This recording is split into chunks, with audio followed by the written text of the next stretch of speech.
The train slowed with a long iron groan, wheels grinding against the track as if the land itself objected to its stopping. She felt the vibration through the wooden bench before the conductor called the station name, a name she did not recognize. No one else rose. No one gathered their things. The car smelled of wool, tobacco, and stale breath, and for a moment she thought she had misheard, but the conductor was already sliding the door open. "Stops here," he said, not looking at her, his voice worn from repetition. She stood because there was nowhere else to go. Her valise was light. It had been heavier once, filled with careful choices and small assurances that she had believed would carry her into a new life. Most of it had been sold, bartered, or lost in the weeks of travel that had stretched longer than promised. What remained fit easily in one hand. The other hand held the folded paper that had guided her this far, creased so often the ink had begun to blur. She stepped down into the dust. The air was colder than she expected. It carried the scent of dry earth and distant cattle, something sharp beneath it like iron. The station was no more than a platform and a weathered sign leaning at an angle that suggested it had given up correcting itself. The train did not wait. It shuddered once, then began to move again, gathering speed with a low, relentless rhythm until it pulled away entirely, leaving her alone in a stretch of land that seemed to extend without end.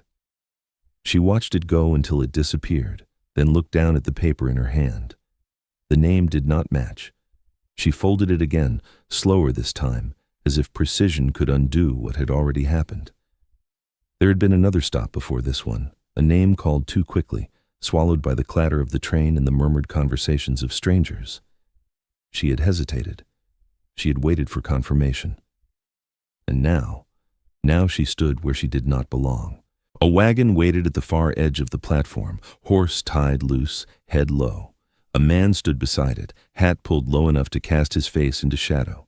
He did not approach. He did not offer help. He watched. She lifted her chin and walked toward him.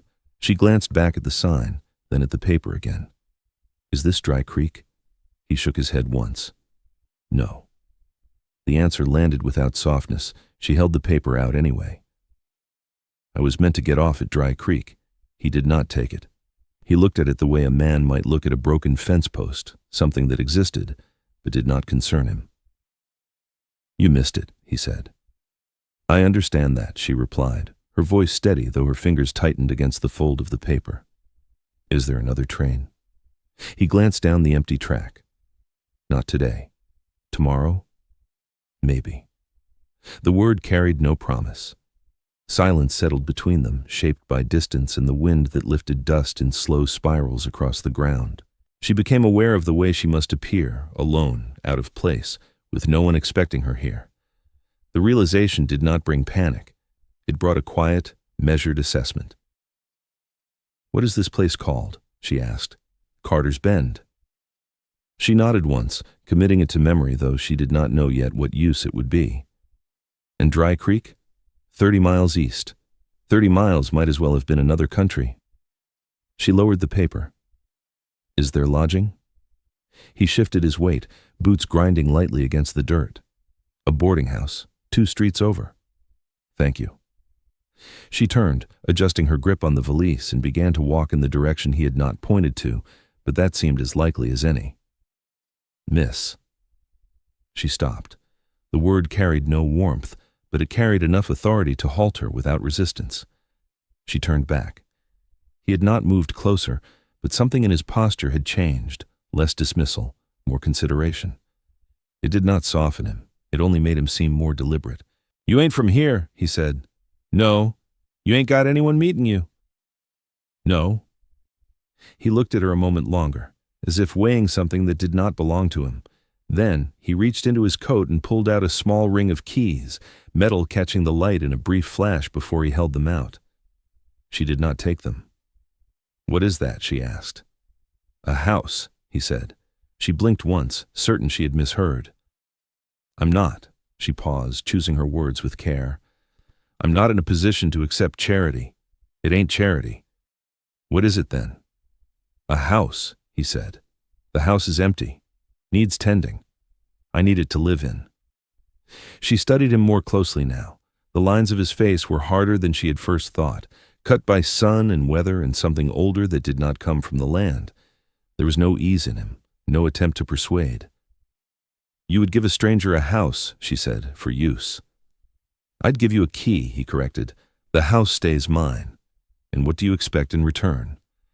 "Keep it standing," he said. "Roof don't leak if someone's under it. Doors don't rot if they're opened."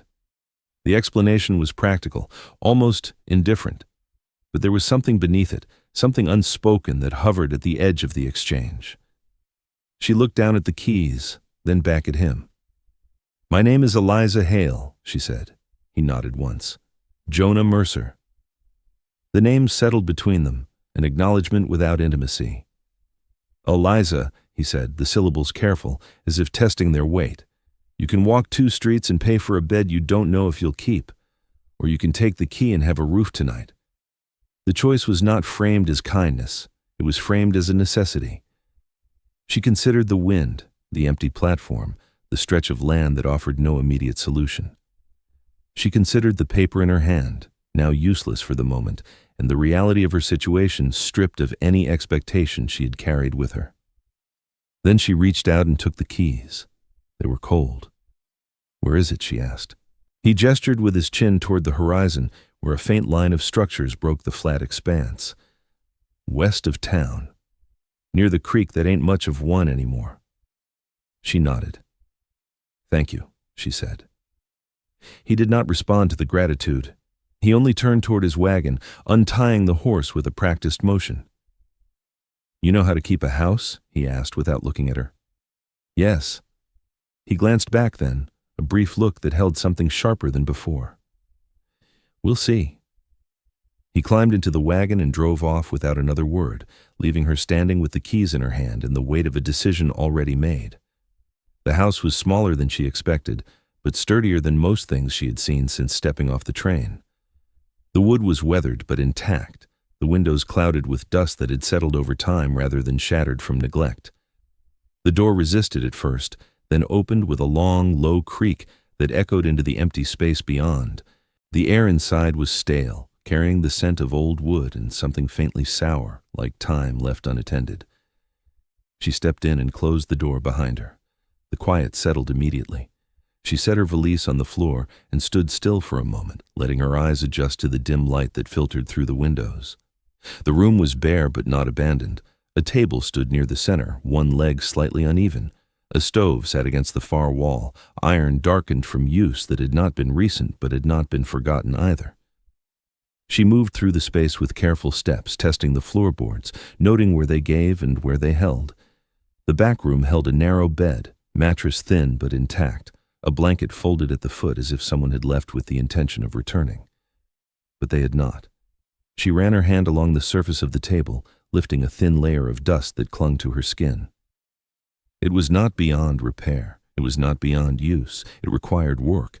She set the keys down and rolled up her sleeves. The first evening settled cold and quick, the wind slipping through the walls as she coaxed a reluctant fire to life. Its low glow steadied the room. She warmed her hands, ate sparingly, and drank from the iron-tasting well. Sleep came in fragments, not from fear, but adjustment. By morning, she was already planning. The creek lay shallow, the land dry, every drop needing care. She worked without pause, cleaning, airing, and restoring what she could. Supplies were few, but enough. Days passed in steady labor, and with each task completed, the silence shifted, no longer empty, but claimed. On the 4th morning, she worked the hardened garden soil when Jonah appeared, silent and watchful. He noted the cleaned house, the order she'd restored. "You stayed." "Yes." He stepped closer, offering blunt advice about the dry ground. She accepted it without yielding ground of her own. Inside, he saw the change she had made and tested it without comment. "You did more than keep it standing." She met his gaze. "Because failing serves neither of us." Something shifted. He said her name differently. Before leaving, he told her to come to the ranch for supplies and promised a ledger. By the time the sun reached its height, she had marked out the garden in a tighter square nearer the house as he had suggested. The soil there was darker, holding a trace of moisture that had not yet been claimed by the heat. She worked until her hands ached and her shoulders burned, until the rhythm of effort replaced the sharp edges of uncertainty. That evening, as the light faded and the air cooled, she stood on the small porch and looked out across the land that no longer felt entirely foreign. It was not hers, but it was not entirely against her either. And for the first time since stepping off the train, she allowed herself to consider that she might remain. The ledger arrived the following morning.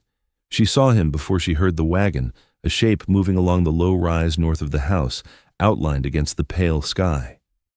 The light was thin, the kind that made everything look colder than it was, and she had already been awake long enough for the ache in her hands to settle into something steady and manageable. He did not call out as he approached. He brought the wagon to a stop a few feet from the porch and climbed down without haste, boots hitting the ground with a dull thud that carried across the quiet. She wiped her hands on the front of her skirt and stepped out to meet him. He held the ledger out without preamble. It was thicker than she expected, the cover worn at the edges but intact, the pages within clean and waiting. A pencil was tucked into the spine. "For keeping account," he said. She took it, feeling the weight of it settle into her palm. "Thank you." He nodded once, then glanced past her toward the garden. "You moved it," he said. "Yes." "Better soil there." "Yes." He stepped closer, boots pressing into the ground she had turned the day before. He crouched without asking, reaching down to gather a handful of dirt, rubbing it between his fingers. "Still dry," he said. "It will take," she replied. "With care." He looked up at her then, a brief narrowing of his eyes as if reassessing something he had not yet decided on. "You always this certain?" he asked. "No," she said. "Only when I have reason to be." He held her gaze a moment longer, then let the soil fall from his hand and stood. "Come to the ranch," he said. She did not move. "For what purpose?" "Supplies," he answered. "Tools. You can't work that ground with what you got. I can manage." "I didn't say you couldn't," he replied. "I said you shouldn't have to." The distinction lingered between them. She glanced at the house, then back at him. "If I come, I will not take what I cannot repay." He shrugged once. "Then keep your account." She considered the ledger in her hand, then nodded. "Very well." The ride to the ranch was quiet. She sat beside him on the wagon bench, the wood hard beneath her, the motion steady as the horse carried them over uneven ground. The air smelled of dust and sun-warmed earth, the faint scent of cattle growing stronger as they drew closer. The land changed gradually, the flat stretch near the house giving way to a broader expanse, marked by fences that had seen better years. Some leaned at angles that suggested they had been mended too many times. Others had gaps where the wire sagged or had been cut and left unattended. "You've lost sections," she said, her eyes tracking the line of the fence. "Yes." "Why?" "Storm," he said, and neglect. The second word was quieter. "You don't have hands to repair it?" she asked. "I had," he replied. "Had. They left." "Why?" He did not answer immediately. His jaw tightened, a small shift that spoke more than the absence of words. "Pay," he said finally, or the lack of it. She nodded, filing that away. The ranch came into view as they crested a low rise, the main house larger than the one she occupied, but marked by the same wear. The barn stood off to the side, its doors open, the dark interior broken by shafts of light that cut through the gaps in the wood. A few cattle moved in the distance, slow and scattered, their numbers thinner than they should have been for a property of this size. He pulled the wagon to a stop near the house. "Stay close," he said. "I have no intention of wandering," she replied. He glanced at her briefly, something like the edge of an almost smile touching his mouth before it disappeared. Inside, the ranch house carried the same scent she had found in the smaller one, wood, iron, and thyme, but it was heavier here, layered with something else. Absence. She moved through the space with quiet steps, her eyes taking in the details.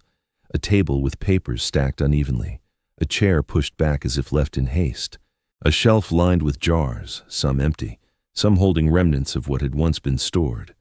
He moved past her to a cabinet, pulling it open and retrieving a bundle of tools, spade, hoe, a coil of twine. Take what you need, he said, setting them on the table. She approached, examining each item with care.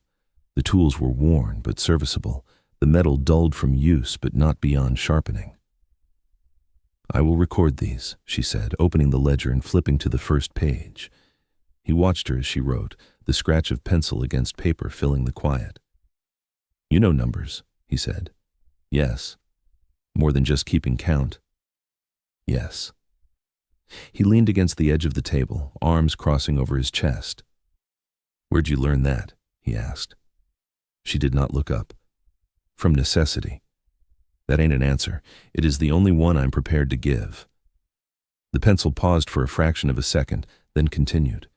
He studied her a moment longer, then pushed away from the table. There's more, he said, moving toward the back of the house. Come on. She followed. The room he led her to was smaller, lined with shelves that held ledgers similar to the one he had given her. Some were open, pages marked with uneven entries, numbers that had been corrected and crossed out, figures that did not align. She stepped closer, her eyes scanning the columns. You've been keeping records, she said. Trying, he replied. May I? He gestured once, a brief permission.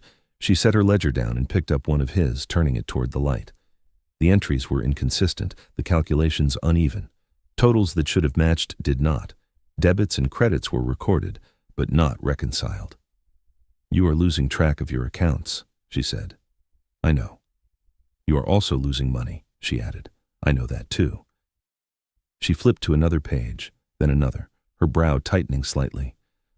More than you realize, she said. He did not respond. She set the ledger down and looked at him. If you continue this way, she said, her voice steady, you will not keep this ranch. The words were plain, not unkind, not softened. He held her gaze, something hard settling in his expression. You think I don't know that? He asked. I think you know it, she replied. I do not think you know why. Silence stretched between them, the weight of the truth pressing into the space. He exhaled slowly, a breath that carried more than the moment required. Then tell me, he said. She hesitated, not from doubt, from calculation. If I do, she said, it will not be without obligation. His eyes narrowed slightly. You're in a position to set terms? I'm in a position to offer value, she replied. You may accept it or not. The air shifted. He pushed off from the wall and stepped closer, closing the distance between them until the space felt smaller, more confined. What do you want, he asked. A formal arrangement, she said. Clear terms, defined roles.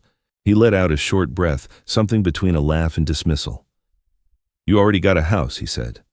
And I am maintaining it, she replied. This would be separate. He studied her, the intensity of his gaze sharpening. You're asking for employment, he said. I am offering a service, she corrected. What service? Accounting, she said. Financial management, record reconciliation, negotiation if required. He considered that. You think you can fix this? He asked, gesturing toward the ledgers. I think I can identify the problems, she said, and propose solutions. Propose. Yes. And if I don't like your solutions, then you do not implement them. He held her gaze a moment longer, then looked down at the ledgers, the scattered evidence of a system failing under its own weight. You'd work for me, he said slowly. I would work with you, she replied. Another pause. You'd stay in that house, he continued. Yes, you'd keep your own accounts, yes, and you'd fix mine. I would attempt to. He nodded once as if arriving at a decision he had already been moving toward. You get paid, he said. I do. Food, supplies, and a wage. Agreed. You answer to me. I answer to the work, she said. As should you. His jaw tightened, the line of it hardening. You got a way of saying things, he said. I prefer clarity. He was quiet for a moment, then gave a short nod. Fine, he said. We try it your way. She inclined her head once. Then we will begin. He turned toward the door, then paused. Eliza, she looked at him. Don't make me regret it, he said. She met his gaze evenly. I do not intend to, she replied, but intention, she knew, was not the same as outcome, and as she picked up the ledger again, flipping to the first page with a measured breath, she was already aware that whatever this arrangement became, it would not remain simple for long. By the fourth morning of her arrangement with him, The ranch had begun to reveal its fractures in ways numbers alone could not contain. Eliza sat at the long table near the front window, the ledger open before her, columns filling with steady, deliberate marks. The pencil moved with certainty now, the hesitation of unfamiliar ground replaced by practiced rhythm. Outside, the wind pressed lightly against the glass, carrying the dry scent of dust and cattle that had come to define the air here. She had worked through 3 of his books already. Each told the same story in a different hand: loss disguised as delay, accounts left unresolved, payments recorded but not followed, supplies taken on credit without a schedule for return. It was not carelessness, it was an accumulation, a man trying to hold too many failing pieces together at once. Bootsteps sounded on the porch. She did not look up immediately. She finished the line she was on, drew a clean total beneath it, then set the pencil down. The door opened without a knock. Jonah stepped in, bringing with him the smell of sun-warmed leather and horse sweat.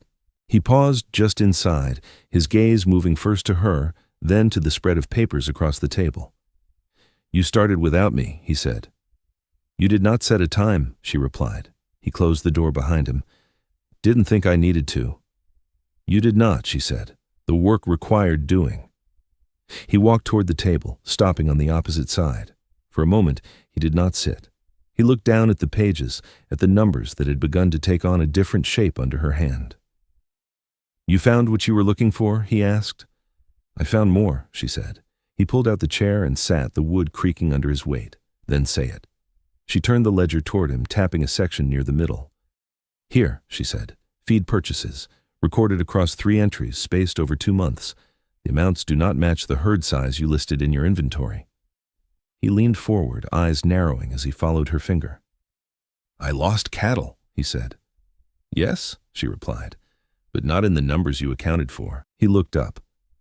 "What are you saying?" "I am saying," she said evenly, "that either your inventory is inaccurate or your feed is being diverted." The words settled heavily. His jaw tightened. "You think someone's stealing from me?" "I think your records indicate a discrepancy," she said. "The cause of that discrepancy must be determined." He sat back, the chair scraping slightly against the floor. "I don't have anyone left to steal from me," he said. "That is not a statement your account supports," she replied. Silence stretched. He looked at her again, something sharper in his expression now.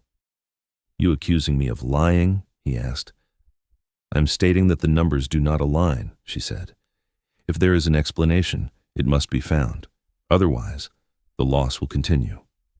He exhaled through his nose, a slow, controlled breath. "You got an idea where it's going?" he asked. "Not yet," she said, "but I will." He studied her for a moment longer, then nodded once. "Fine," he said. "What else?" She turned the page. "Your debt," she said. His expression shifted again, this time more guarded. "What about it?" "It is structured poorly," she said. "You are paying interest on overlapping intervals. The terms are designed to keep you in deficit." He gave a short, humorless laugh. "That ain't news." "No," she agreed, "but the extent of it may be." She slid another page toward him, one she had rewritten entirely. "These are your payments over the last 6 months," she said. "These are your obligations over the next 6. He looked at the columns, the neat alignment of figures that left little room for interpretation. "You're saying I can't cover it," he said. "I'm saying you cannot cover it as you are," she replied. "Not without change." He leaned back again, running a hand over the back of his neck. "And your solution?" he asked. She met his gaze. "We reduce loss," she said. "We renegotiate terms, and we identify the source of the discrepancy." "You make that sound simple." "It is not simple," she said. "It is necessary." He held her gaze, something unreadable passing through his eyes. "You ever done this before?" he asked. "Yes." "For who?" She did not answer immediately. "For someone who also believed he could manage without clarity," she said finally. "And could he?" "No." The single word carried more weight than the explanation she did not give. He nodded once, slow. "Then we start with the loss," he said. "You find it." "I will need access to your storage," she said, "and your inventory. You'll have it. And I will need to speak to your suppliers," she added. His jaw tightened again. "That won't be easy. I did not expect it to be." He pushed his chair back and stood. "Then we start today," he said. They did. The storage shed sat behind the barn, its door secured with a latch that showed signs of repeated use. Jonah opened it with a firm pull, the wood sticking before giving way with a sharp crack that echoed in the still air. Inside, the scent of grain and dust hung thick. Sacks were stacked along the walls, some tied, others loosely sealed. Barrels lined the far side, their contents marked in chalk that had faded with time. Eliza stepped in, her eyes adjusting to the dim light. She moved slowly, methodically, her hands brushing over the surfaces, checking seals, weighing what she could by feel. She noted the placement of each item, the spacing between them, the pattern or lack of it. "You keep a count here?" she asked. "In my head," he said. "That is insufficient," she replied. He did not argue. She crouched beside one of the sacks, loosening the tie and peering inside. The grain was lower than it should have been for a full measure. "How often do you check these?" she asked. "I don't," he said. "I trust the count when it comes in." She looked up at him. "That trust is costing you," she said. He held her gaze, then nodded once. "Then we stopped trusting," he said. She rose, brushing dust from her hands. "We verify," she corrected. They worked through the shed together, counting, measuring, recording. The rhythm was steady, the silence between them filled with the sound of shifting grain and the scratch of pencil against paper. By midday, the pattern had begun to emerge. "You're short," she said, straightening from the last stack. "I see that," he replied. "Consistently," she added, "not randomly." He frowned. "Meaning?" "Meaning it is not spoilage," she said. "It is removal." His jaw set. "From here," he said. "Yes." "Then it's someone who knows the place." "Yes." He looked toward the open door, the light beyond it sharp against the dim interior. "I told you," he said quietly. "I don't have anyone left." Eliza closed the ledger. "Then someone believes you do," she said. He turned back to her, something hard settling into his expression. "Or someone knows I don't," he replied. The distinction shifted the weight of the problem. She met his gaze, the implication clear. "Then we proceed with caution," she said. He nodded once. "Stay close," he said. "I have no intention of doing otherwise." They stepped back into the sunlight, the heat pressing against them after the cool dim of the shed. Across the yard, a figure moved near the barn, a man she had not seen before. He straightened as he noticed them, his posture stiffening just enough to be marked. Jonah's expression did not change, but something in him sharpened. "Didn't expect you today," the man said, his voice carrying across the distance. "I don't announce my movements," Jonah replied. The man's gaze flicked briefly to Eliza, then back. "That is so," he said. Eliza felt the shift in the air, subtle but undeniable. She closed the ledger against her chest and understood, with a clarity that settled deep and steady, that the problem she had identified in numbers had already begun to take shape in flesh. The man by the barn did not approach at first. He stood where he was, one hand resting against the wooden frame, the other loose at his side. The distance between them held, but it was not neutral. It was measured. Jonah did not move toward him either. He remained where he stood beside Eliza, the space between them smaller than it had been before, though neither of them acknowledged it. "You're early," the man said again, as if the first statement required reinforcement. Jonah's gaze did not leave him. "You're working slow." A flicker of something crossed the man's face. Not quite irritation, not quite a surprise. "Wasn't told there was a rush," he said. "There is now." The words landed without emphasis. They did not need it. The man pushed off from the barn and began to walk toward them, boots scuffing against the packed dirt. As he came closer, Eliza could see the details more clearly. Sun-browned skin, a narrow scar cutting along his jaw, eyes that did not settle in one place for long. He stopped a few feet away. "Who's this?" he asked, nodding toward her. "Eliza Hale," she said before Jonah could answer. The man's gaze shifted to her, assessing. "You're new," he said. "Yes." He waited, as if expecting more. She offered none. "Tom Briggs," he said after a moment, the name given without warmth. She inclined her head once. "Mr. Briggs." His mouth twitched slightly, something like amusement or dismissal. You working here? He asked. I'm managing accounts, she replied. He let out a short breath through his nose. That's so. Jonah stepped forward then, closing the distance by a fraction. She's working with me, he said. The correction was small, but it shifted the line of the conversation. Tom's eyes flicked between them again, lingering a moment longer than before. Didn't know you were hiring, he said. I wasn't, Jonah replied. Another pause. Well, Tom said, dragging the word out slightly, guess that changes things. It does, Jonah said. The air tightened. Eliza felt it in the stillness, in the way the wind seemed to hesitate before moving again. She did not step back. She did not shift her stance. She held the ledger steady against her chest and watched. You been in the storage? Tom asked, his tone casual in a way that did not match the question. Yes, Jonah said. Tom's gaze sharpened just a fraction. Everything look right? No, the single word settled hard. Tom's jaw tightened. You saying something's wrong? I'm saying there's a discrepancy, Eliza said. His eyes moved to her again. You found that quick, he said. The records indicate it, she replied. Records, he repeated, as if the word itself were suspect. They tend to do that, she said. A brief silence followed. Tom shifted his weight, glancing toward the shed, then back at Jonah. You think I got something to do with that? He asked. I think we're going to find out, Jonah said. The words were even, controlled. Tom's mouth curved slightly, but there was no humor in it. You got a way of going about things, he said. I do. And this, Tom gestured vaguely toward Eliza. This is part of it now. Yes. Tom looked at her again, longer this time. Careful, he said, his voice dropping just enough to carry a different kind of weight. Numbers don't always tell the whole story out here. She met his gaze without hesitation. They tell enough, she said. For a moment, neither of them moved. Then Tom let out a breath, sharp and brief, and stepped back. Suit yourself, he said. I got work to do. He turned and walked away, disappearing into the shadow of the barn without another word. The tension did not leave with him. Jonah stood still for a moment longer, his gaze fixed on the place where Tom had gone. You trust him? Eliza asked. No, he said. The answer came without delay.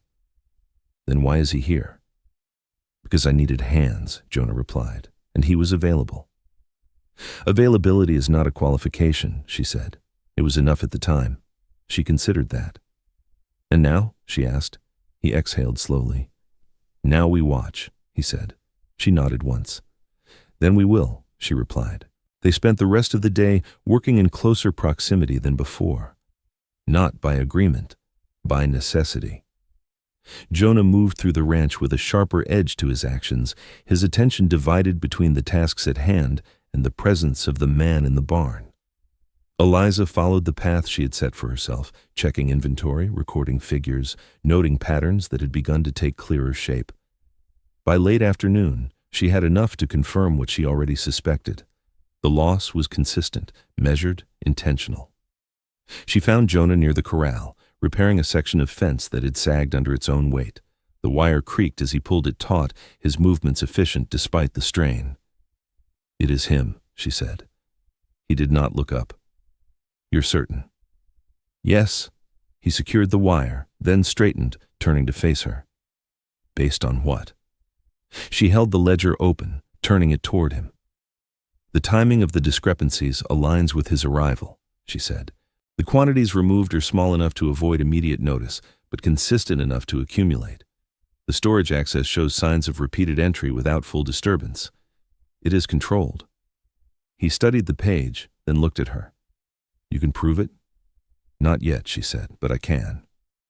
He nodded once. How? We create a condition he cannot ignore, she said, and observe the response. He watched her, something shifting behind his eyes. You're setting a trap, he said.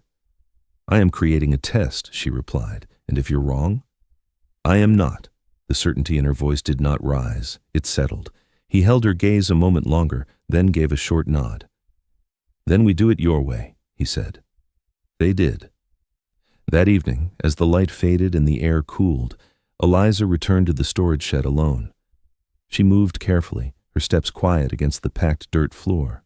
The shadows stretched long across the stacks of grain, the dim light from the doorway barely reaching the far corners. She selected 3 sacks.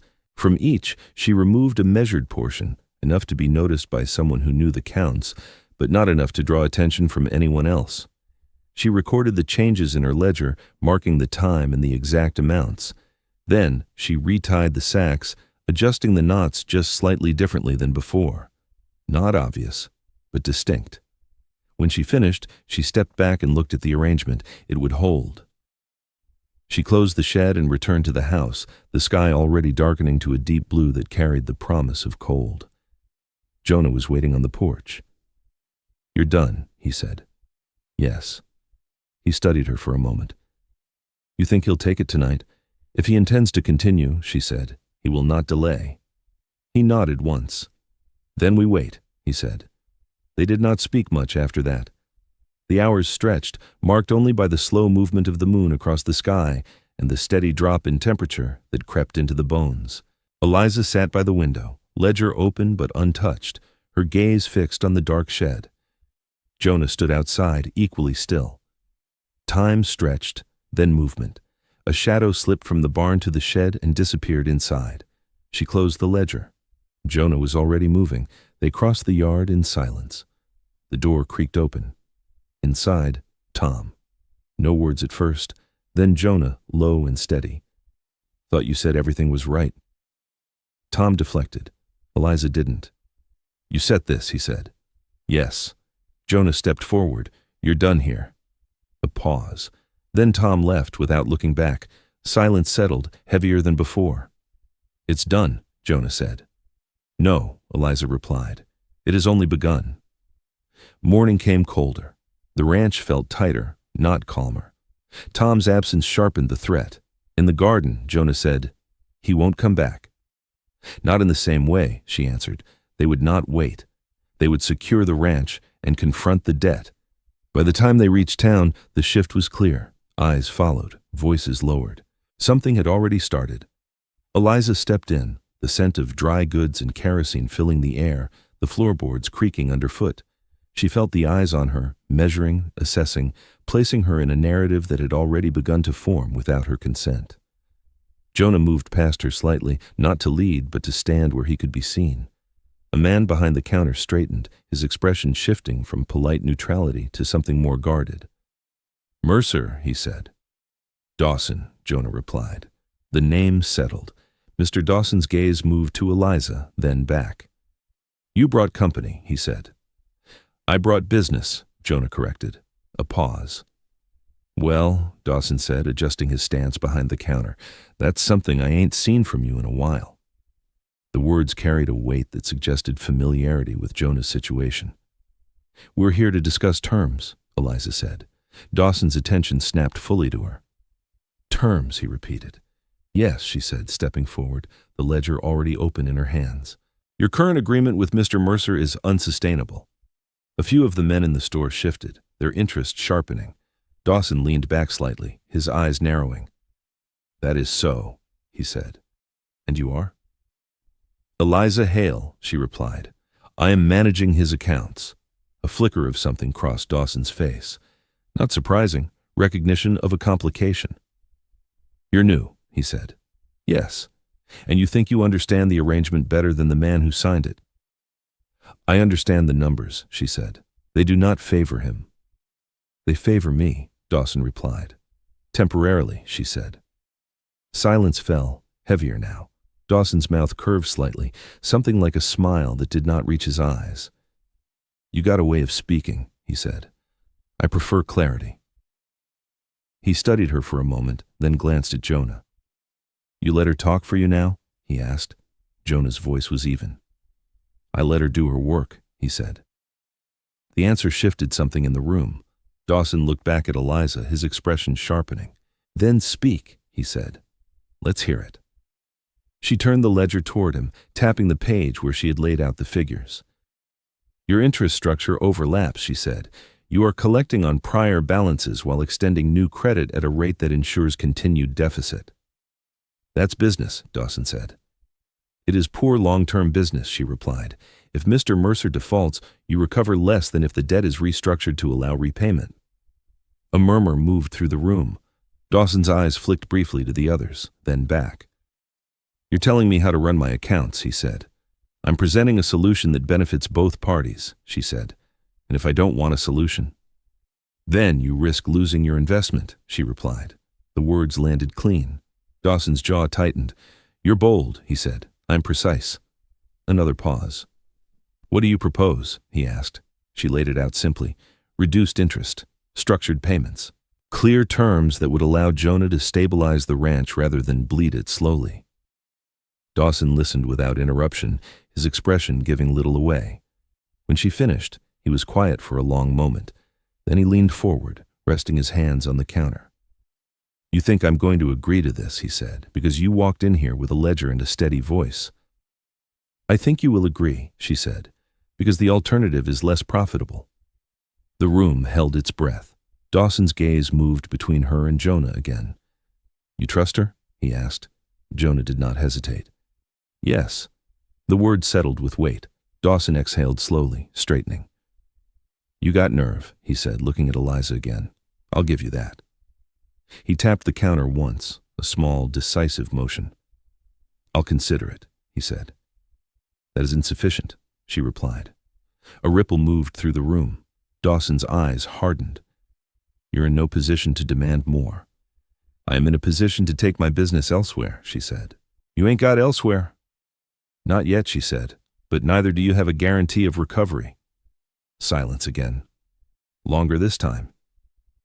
Then, a voice from the back of the room. She's right. The words cut through the tension. Eliza turned. An older man stood near the shelves, his posture relaxed but his gaze sharp. His clothes were worn but clean, his presence carrying a quiet authority that did not need to be announced.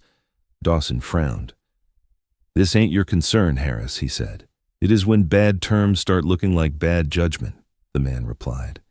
He stepped forward, his eyes moving over Eliza with a kind of measured approval. You've got sense, he said to her. I have experience, she replied.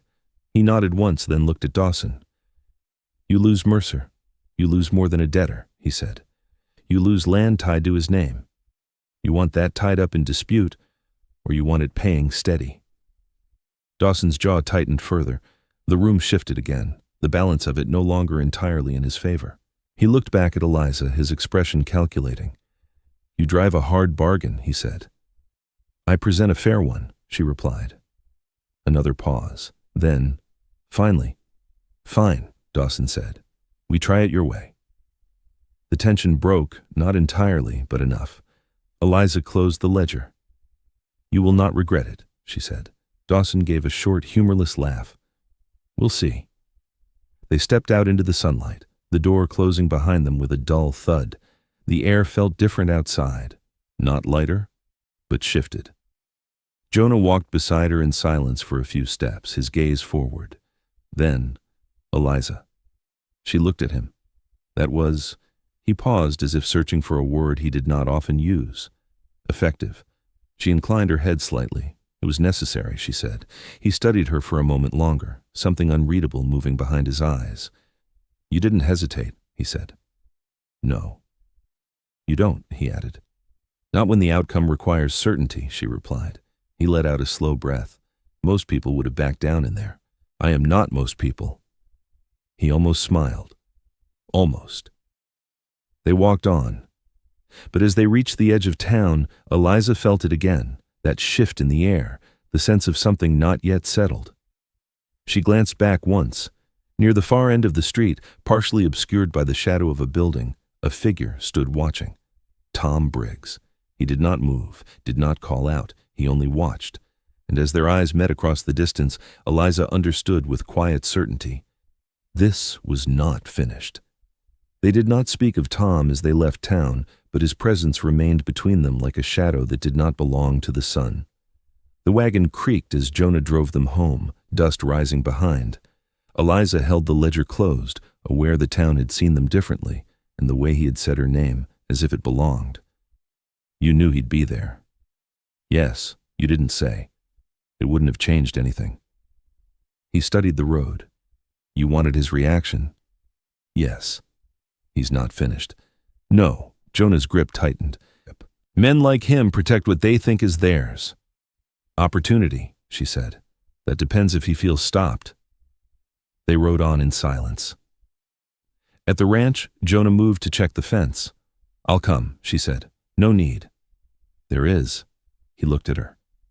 Eliza, I'm not fragile. I didn't say you were. You implied it. A pause. Then, stay close. They worked side by side, repairing worn wire. Their hands brushed once, brief, but it lingered. By dusk the fence held. You always push this hard? Yes. Why? She met his gaze. Because delay costs more. He studied her profile, the line of her jaw, the steadiness in her posture. You talk like you've lost something before, he said. She turned to face him. I have, she said. The words were simple.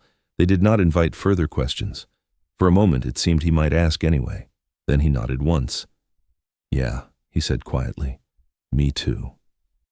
The admission settled between them, not as a shared confession, but as a recognition. They began the walk back. Halfway to the house, Jonah stopped. Wait, he said. She did. He moved ahead a few steps, his posture shifting, the ease of movement replaced by something more deliberate. What is it? She asked. He did not answer immediately. Then, tracks, he said. She stepped closer, careful not to disturb the ground. The marks were faint in the dim light, but visible enough once pointed out. Boot prints. Recent. Not yours, she said. No. They lead from the road, she added, tracing the direction with her eyes. And toward the house, he finished. Silence fell. The cold seemed sharper now. He was here, she said. Yes. When? Not long ago. She felt the weight of that settle in her chest. What would he want, she asked. Jonah's expression hardened. To remind me he can come and go, he said. And to see what has changed, she added. He nodded once. They moved the rest of the way back without speaking. The house came into view, dark against the fading light, the outline of it unchanged, but it did not feel the same. Jonah reached the door first, his hand closing around the handle. He paused, then pushed it open. The interior was as she had left it, but something was off, subtle, wrong. Eliza stepped in slowly, her eyes moving over the room, the table, the stove, the small shelf near the wall. Then, her ledger. It was not where she had left it. She crossed the room in 2 steps, picking it up. The cover was slightly askew. The pages, she flipped them open. A section near the middle had been torn out, cleanly, deliberately. Her breath stilled. He took it, she said. Jonah closed the door behind them, the sound heavy in the quiet. What was on those pages, he asked. She looked at him. The debt breakdown, she said. The new terms. The calculations that show where you stand. His jaw tightened. He knows now, he said. Yes. Silence settled, heavier than before. Not uncertainty, not confusion, clarity. Eliza closed the ledger slowly, her fingers tightening against the cover. This is escalation, she said. Jonah's gaze did not leave her. I know. She met his eyes, the steadiness in hers unshaken despite the shift in circumstances. Then we adjust, she said. He nodded once. Yeah, he said. We do. Outside, the wind picked up, pressing against the walls of the house with a low, steady force. Inside, the space between them felt smaller, not by design, by necessity. And as Eliza set the ledger down and moved toward the window, her gaze scanning the dark beyond it, she understood with quiet certainty. This was no longer just about accounts. It was about who would hold ground and who would be forced from it. The night did not settle easy. Wind pressed through the house as Eliza studied the damaged ledger, rewriting what she could. Jonah watched the dark outside. He took what mattered, she said. Tom now knew their terms and the threat they posed. If you stabilize, he loses leverage, she explained. Jonah frowned. Then we cut him off. We tried. He came back. What's next? We make it harder, limit access, change patterns. And if he pushes? He will, Jonah exhaled. We met it. That's not a strategy. She stepped closer. We force him to reveal himself. Let him think he still has access. A pause. Eliza, yes, we do it your way. They moved in quiet coordination, not needing to speak every instruction aloud. Jonah reinforced the shed, adding a second latch, adjusting the hinges so they no longer creaked under movement. Eliza restructured the inventory, redistributing supplies in a pattern that appeared unchanged but was not. She marked what mattered. He watched. Not every detail, but enough. By midday, the ranch carried a different rhythm, less open, more deliberate. "You think he's watching now?" Jonah said as they stood near the corral. "Yes," she replied. "From where?" "Anywhere that gives him line of sight," she said. "Distance is not a barrier. It is an advantage." He glanced toward the ridge beyond the fence, the land rising just enough to offer cover. "Then we let him see what we want him to," he said. "Yes." They did not wait long. It was late afternoon when Eliza made the change. She moved one of the marked sacks from the shed to the barn, placing it in a position that suggested oversight rather than intention. The placement was subtle, enough to invite attention without declaring it. Then she walked away. Jonah did not ask. He understood. They returned to the house before dusk, the air cooling rapidly as the sun dipped below the horizon. "Same as last night," he said. "Yes." She took her place by the window again, the ledger open, but untouched. He remained on the porch. The hours stretched. The wind had died down, leaving the night unnaturally still. Then, movement. Not at the shed this time, at the barn. Eliza's breath stilled. She rose, closing the ledger without sound, and moved to the door. Jonah was already there. He did not speak. He stepped off the porch, his movement controlled, deliberate. She followed. They approached the barn from opposite angles, circling in a pattern that cut off escape without announcing it. The door stood slightly open. Inside, a faint shift, a footstep. Then, a second figure. Not Tom, smaller, younger. Eliza stopped. Jonah stepped forward, his voice low. "Don't move." The figure froze. A boy, no more than 14, thin, dirt-streaked, eyes wide under the shadow of the barn's low light. He held the sack awkwardly in his arms, as if unsure whether to drop it or run. Jonah's expression hardened. "Where is he?" he said. The boy swallowed. Don't lie," Jonah said, sharper now. "I ain't," the boy said quickly. "He just told me." "Who?" "Tom," the boy said. "Tom Briggs." Silence fell. Eliza stepped closer, her gaze steady on the boy. "What did he tell you?" she asked. The boy looked at her, something in her tone cutting through his panic. "Just to take it," he said. "Said no one would notice." "And where does it go?" she asked. The boy hesitated. Jonah took a step forward. "Answer." "To the ridge," the boy said quickly. "There's a wagon.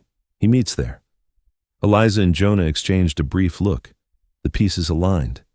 "He uses others," she said quietly. Jonah nodded once. "Coward," he muttered. The boy shifted, his grip tightening on the sack. "I didn't know," he said. "I just needed the coin." Eliza studied him. The fear was real, the hunger behind it more so. "Put it down," she said. He did, slowly, carefully. Jonah stepped closer, his presence filling the space in a way that made the boy shrink further. "You don't come back," he said. "Not for this, not for him." The boy nodded quickly. "Yes, sir." "And if he tells you to," Jonah added. The boy swallowed. "I won't." Jonah held his gaze a moment longer, then stepped back. "Go." The boy did not wait. He ran. The sound of his footsteps faded into the night, leaving the barn quiet again. Eliza exhaled slowly. "He is escalating," she said. "Yes," Jonah replied. "And he is careful," she added. "He does not come himself." "He doesn't need to," Jonah said. "Not yet." She looked toward the ridge, the dark line of it barely visible against the night sky. "He believes he still holds advantage," she said. Jonah followed her gaze. "Then we take it from him," he said. Silence settled. "Then, Eliza." She turned. His expression had shifted again, less guarded, more certain. "You were right," he said. "I know," she replied. A pause. Then, quieter. "Stay tonight," he said. She held his gaze. "I have been staying," she said. "That's not what I meant," he replied. The words settled between them, carrying more than the moment required. For a brief second, neither of them moved. Then, she nodded once. "I understand," she said. The night held around them, the weight of what had been set in motion pressing closer. If a man will steal from a ranch without stepping foot on it, what will he take when he decides distance no longer protects him? And when that moment comes, will they already be too late? The night deepened after that, the quiet settling in layers that did not ease the tension so much as contain it. Eliza did not return to the smaller house. Jonah did not repeat the request. He moved through the ranch house with a kind of restrained purpose, lighting the lamp near the table, checking the door twice before letting it rest. The motions were practical, controlled.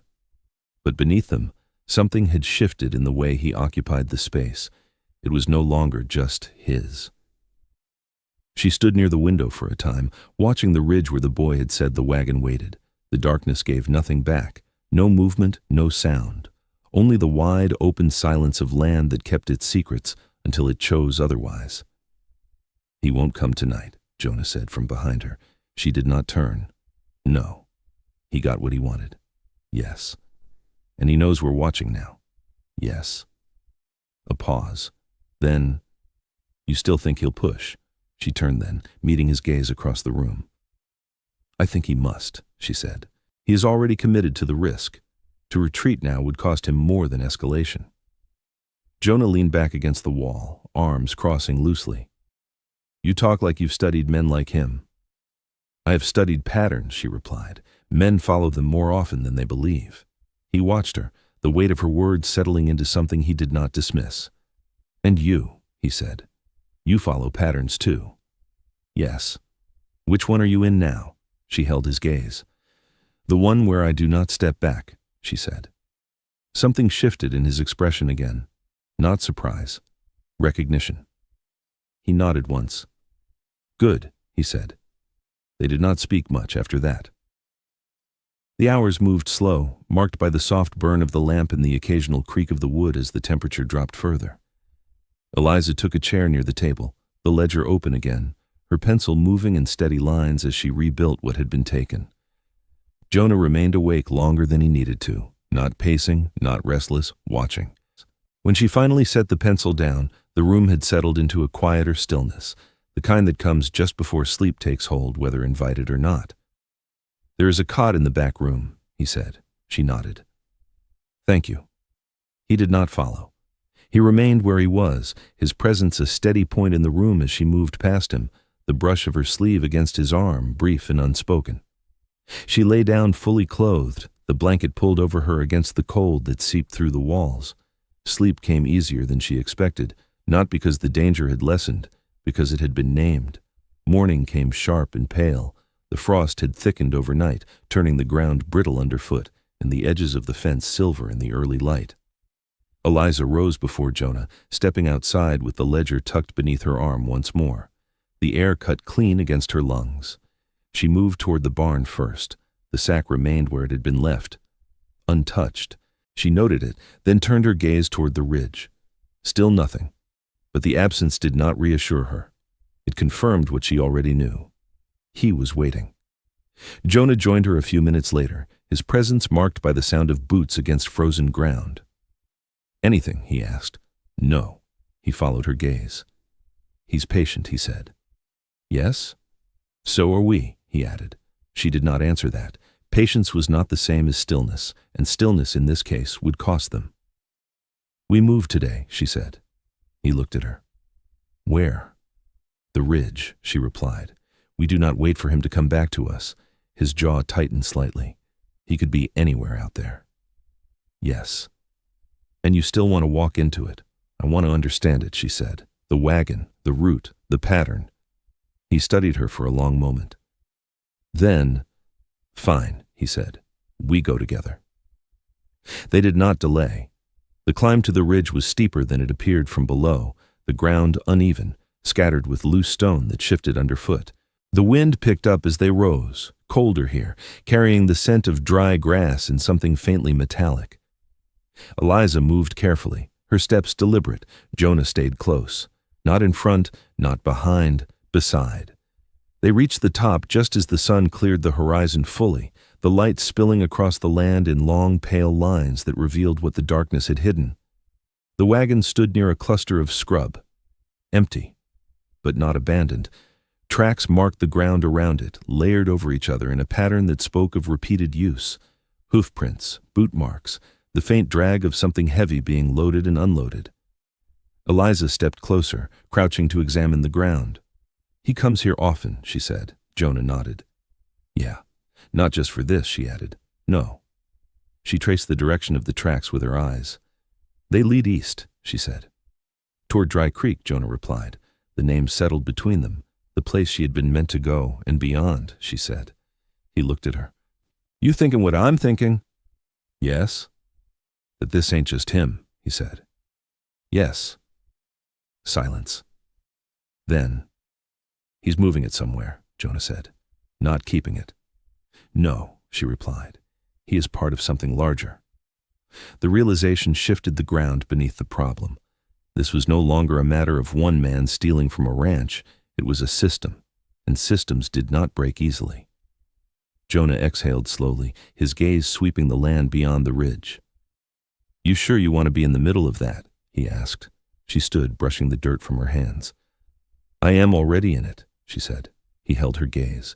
For a moment it seemed he might argue. Then he nodded once. "Then we end it," he said. She did not correct him. Not yet. They circled the wagon, noting what they could without disturbing more than necessary. A broken crate. A scrap of cloth caught on the edge, marks that suggested more than one set of hands at work. When they finished, the sun had climbed higher, the frost beginning to melt into damp patches that darkened the earth. They began the descent. Halfway down, Jonah stopped. "Eliza." She turned. He stepped closer, the distance between them narrowing in a way that felt deliberate now. "This gets worse before it gets better," he said. "I know." "You could leave," he added. "Take what you've done and walk away from the rest." She held his gaze, steady. "I could," she said. A pause. "I will not." Something in his expression shifted again. Not tension, not resistance, something quieter. "Why?" he asked. She considered the question, not the surface of it, the weight beneath it. "Because I do not abandon work once it has begun," she said, "and because this is no longer just your problem." He watched her, the meaning of that settling in slowly. "You're tying yourself to it," he said. "Yes, to me," he added. A beat. She did not look away. "Yes." Silence stretched between them, the wind moving around them in low, steady currents. Then he reached out. Not fully. Not yet. His hand lifted, hesitated just short of her arm, then stilled. The withheld gesture, the choice not made. He lowered it again. "Then we see it through," he said. "Yes," she replied. They walked the rest of the way back without speaking. The ranch came into view, solid against the land that stretched beyond it, the house standing as it had the day she arrived, weathered, worn, but still holding. But it was no longer just a place she occupied. It was something she was now bound to. And as they crossed the final stretch of ground, the weight of what lay ahead settled fully into place. Not uncertainty, not hesitation. Commitment. The kind that did not ask permission once it had taken hold. And this time, when Jonah said her name, Eliza, she did not wait for the rest of it. "I am here," she said, not as an answer, as a decision.